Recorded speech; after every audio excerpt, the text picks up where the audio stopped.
علی امین گنڈاپور کے جس طرح سے انہوں نے بال کاٹے ہیں اور جو انہوں نے اس کے ساتھ ظلم و زیادتی کی ہے، یہ ایک شرم کا مقام ہے۔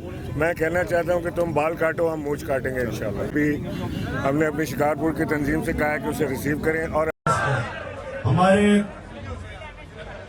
پہلے علی زیدی کو، علی مین کو سوشل میڈیا کے ہمارے نوجوانوں جس میں عطا ایک ہے، ان کو اٹھایا، یہ سارا خوف پھیلانا چاہتے ہیں، اور پھر سے سب کو پتہ ہے ان کے پیچھے کون ہے۔ ہم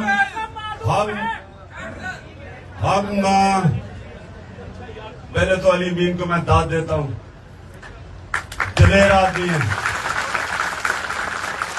اتنے صبر سے اور اتنی دلیری سے اس نے جو بھی کوشش کی انہوں نے اس کو ذلیل کرنے کی، ایک دلیر آدمی کی طرح وہ کھڑا رہا ہے، چٹان کی طرح۔ اور میں ان ساروں کو پیغام پہنچانا چاہتا ہوں جو یہ سمجھ رہے ہیں کہ یہ خوف پھیلا کے اور یہ جیلوں میں لوگوں کو ڈال کے، جو یہ سمجھ رہے ہیں کہ اس سے یہ جو حقیقی آزادی کا جذبہ ہے یہ ختم ہو جائے گا یا کم ہو جائے گا، میں ان کو پیغام دینا چاہتا ہوں کہ آپ سے زیادہ احمق اور بیوقوف لوگ ہیں ہی نہیں۔ علی امین گنڈاپور کے جس طرح سے انہوں نے بال کاٹے ہیں اور جو انہوں نے اس کے ساتھ ظلم و زیادتی کی ہے، یہ ایک شرم کا مقام ہے۔ میں کہنا چاہتا ہوں کہ تم بال کاٹو، ہم مونچھ کاٹیں گے انشاءاللہ۔ اللہ تعالیٰ کا شکر ہے، یہ آزمائش سے بھی گزر گئے۔ وہ کسی نے پوچھا مولا علی سے کہ اگر ایک مشکل میں ہو تو پتہ کیسے چلے کہ وہ آزمائش ہے کہ عذاب؟ تو انہوں نے کہا کہ جو مشکل تمہیں اللہ سے قریب کر دے وہ آزمائش ہے، جو اللہ سے دور کر دے وہ عذاب۔ تو الحمدللہ اللہ سے اور قریب ہو گئے 6-7 دن میں۔ دیکھیں، میں ملک کے قانون کے اوپر سوال پوچھنا چاہتا ہوں کہ ایک شخص جو پاکستان کا وزیر اعظم رہا ہے اور اس کے اوپر فائرنگ ہو جاتی ہے، ان کو گولیاں لگتی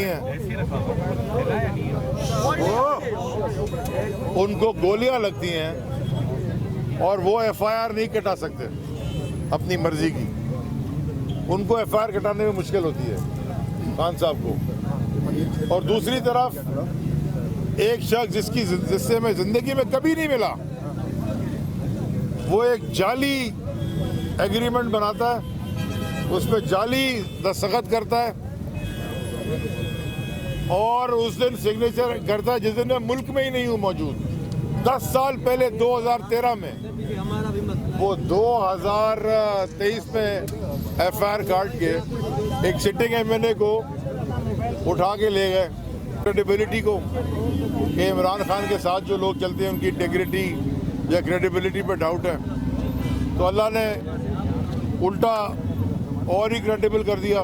شبر زیدی نے بھی، میں نے سنا کل، کہہ دیا کہ وہ تو فائنینشیل وزٹ ہے پاکستان کو، کہ یہ کیس ہی نہیں بنتا۔ شہنشاہ حسین نقوی صاحب کا بیان بھی آپ نے سنا، اور لوگوں کا بھی سنا۔ تو وہ تو عزت منتشا و جو ذل منتشا۔ لیکن سب سے امپورٹنٹ بات جو میں کہنا چاہتا ہوں، میں شکر گزار ہوں کراچی کی سارے سپورٹ کا، گورنر صاحب کا، بلال کا، آفتاب بھائی خاص طور پہ آپ کا، شہاب کا، باقی خالد تمہارا، سب کا، جتنے ساتھی یہاں پہ جیسے کھڑے رہے۔